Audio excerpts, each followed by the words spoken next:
Hello everyone, and welcome to the next edition of the Holland Land Office Museum's Artifact Video Series. My name is Ryan Duffy and I'm the director of the museum. And this week we're going to talk about an important building in the county's history and one that changed locations and styles several times, but was really at the forefront of many important events and was sort of the beginning and end of a lot of different things.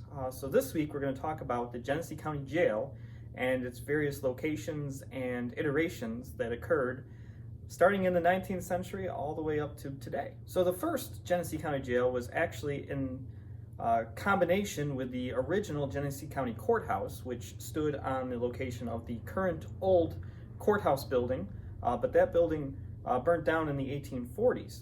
But within that building was the original jail and was just a few cells and the location where the sheriff lived. Not a very extensive building or initiation of the process, but eventually over time it was clear that a need for a separate structure was apparent, and this came about in 1831 when a new jailhouse was built on that same piece of property, though it was not a very effective building, especially to house prisoners. It cost about $3,000 for the county to build this structure, and it was something not to be admired as it looked very run down and did not look up to any high quality of standards. And many people of the time reference it as very easy to break out, and jailbreaks were a common occurrence in Batavia at the time. So the building didn't have a long service as it only lasted about 19 years. Now in 1850, the county decided to get rid of that dilapidated and inefficient building and build a new courthouse on a separate piece of property. Now they would build this new jail on West Main Street near the Tonawanda Creek. Today it would be where the Oak Street Bridge in Oliver's is, just down the road from the museum a few yards. And this structure was a large brick building which had enough room for several cells as well as residence for the sheriff and his family. It had a kitchen which could use several kitchens, but kitchens for both the sheriff and deputies and his family as well as for the prisoners. And it even had a large yard which was used to allow prisoners some activities, but also had a hanging yard which the Genesee County gibbet, which is behind me, was housed for a time while the jail was in operation.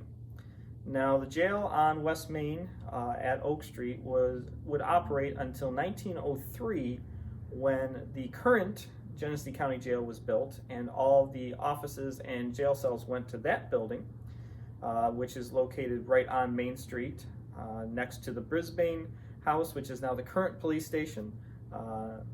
Now this building was made out of sandstone and had a very castle-y look, which was very popular at the time. And in fact, the architect was also responsible for designing Attica State Prison as well. So they had some similar motifs to them. And this structure also was the home of the sheriff and his family, and operated in that same capacity for quite a while until additions were made. In 1974, the residential part of it was shifted over to purely offices for the sheriff department. And they have since moved out to a separate building, and those offices were taken over by groups such as Genesee Justice. And the jail was expanded in the 1980s, which has the current jail cell configuration. That's when that was added on to the original cell section, and that is in the back of the building. Now currently the building is getting a sort of a facelift as the original sandstone facings are being redone, and projects in the works of making a brand new jail which will have the current jail cease to operate as it does now. So even though we're talking about the whole history of the Genesee County Jail, history is being remade even as we're talking. Well, I hope you enjoyed this edition of our Artifact video series and learned a little bit more about the Genesee County Jail and sort of its functions here in the county's history and its growth to a new future.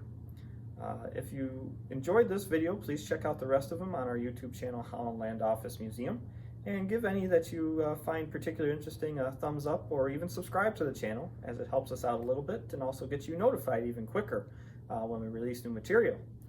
But as always, the best way to come and learn more about the history of Genesee County and the Holland land purchase is to stop by the museum for yourself, and we'll be happy to share even more information than what's in these videos, and you'll even get to see the artifacts up close and personal.